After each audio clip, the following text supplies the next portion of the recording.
Good morning, or depending when you're watching this, good afternoon, good evening, or good night. My name's Ross, and as always told, I had a voice radio. So today, we're going to be looking at another brand new card from the upcoming Crimson Invasion.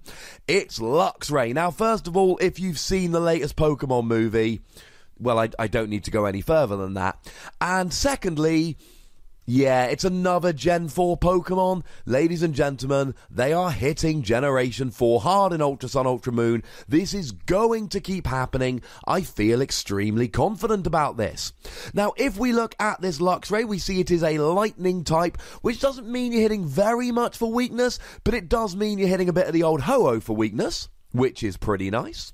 And of course, being a lightning Pokemon, it gets all of those extra lightning tricks. Things like Raikou from Shining Legends, where you get to do 30 damage and attach an energy from your discard pile to one of your benched Pokemon. Really good with a deck like this, and as we're going to see in a moment, you are going to need some energy acceleration here. You also gain Electrode, which is really nice. You get to discard Electrode using the ability and attach it to one of your lightning Pokemon and give yourself 2 lightning energy. And this, of course, is especially prevalent in the format now that we're going to have Counter Catcher, which acts as a Lysander in an item card, but only if you are behind on prizes. The Electrode Counter Catcher is a great thing to do, and it is something the Lightning decks moving forward are going to have, which is tasty. And it is a non-GX, so you've also got counter energy. Like I've said, we're going to see in a minute, this is a Pokemon that needs energy acceleration, so being able to use counter energy is a great advantage for it to have.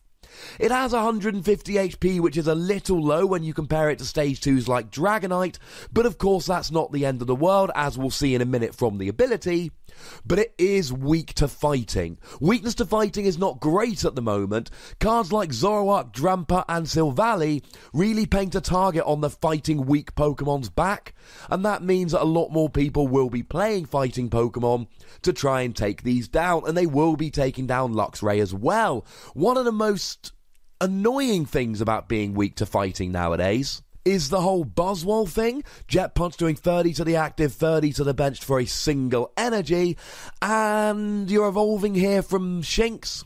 And Shinx is likely to have 60 HP, although we've not had it revealed yet, which means that Buzzwole will run right through them. Although I do like the resistance to metal, it's good against Registeel, but also it means you'll survive a hit from Metagross, which is big given that Metagross does 150, and you've got 150, resistance will save you.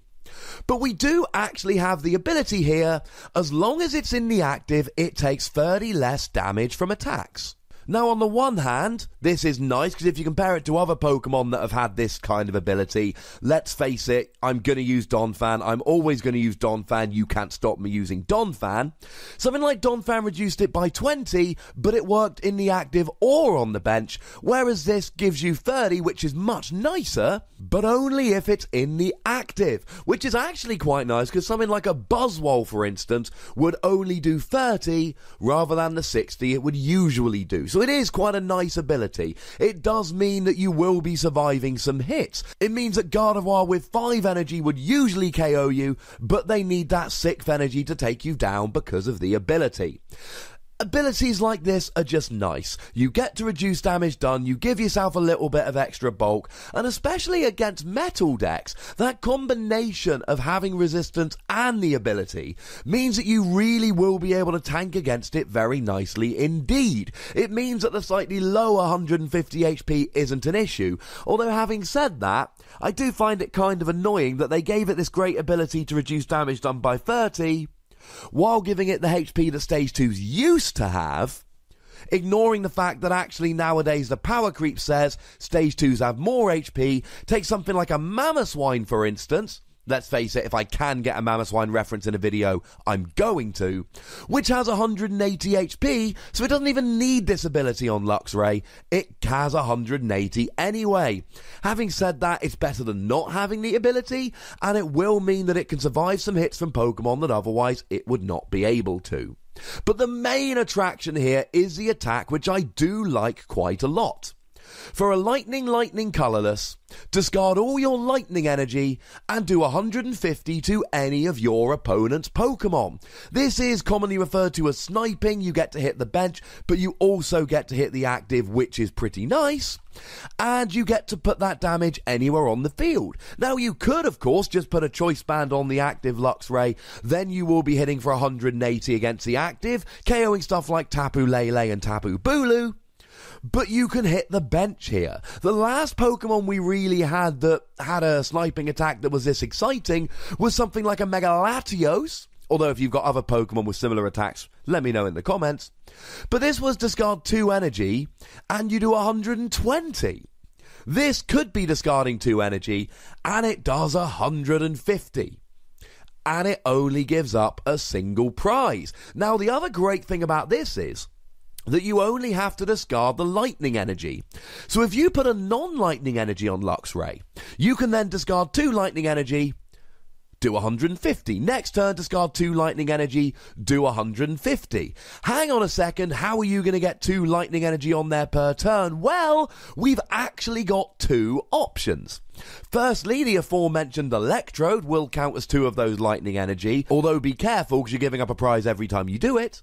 Or if you are behind on prizes, you can actually use counter energy here, which counters lightning, and yes, you do have to discard them because they count as lightning. You can't just say, nope, they're fairy, and not discard them, because they count as each type of energy, therefore they do count as lightning and would have to be discarded. My only concern here is that if this did 170 to the bench, oh my goodness, it would be redonkulously amazing. Getting one-hit KOs on stuff like Tapu Lele would be stunning. Having said that, you're still KOing the normal bench sitters, things like Garboda, things like Octillery, etc.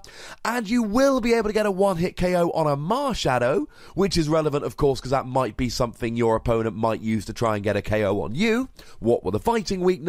It's got 150 HP and gives up 2 prizes, so you will be able to get a KO on it. It's not amazing, but it's pretty nice, and in expanded you will be able to get a KO on that pesky old Shaman. And one of the coolest uses for this is use something like a Counter Catcher, and then you can strand and snipe. So you use Counter Catcher, bring something like an Octillery in the active, which has a retreat cost of 2, and then just do 150 to the bench. And then do 150 to the bench. And then do 150 to the bench. You see where I'm going with this, ladies and gentlemen. You just keep hitting the bench while your opponent's stuck in the active. And if you really wanted to go overboard, and this is way too clunky, you could even use something like an Alolan Dug Trio so that their retreat cost gets increased. Although again, this is a fun league deck. This is not a serious competitive deck.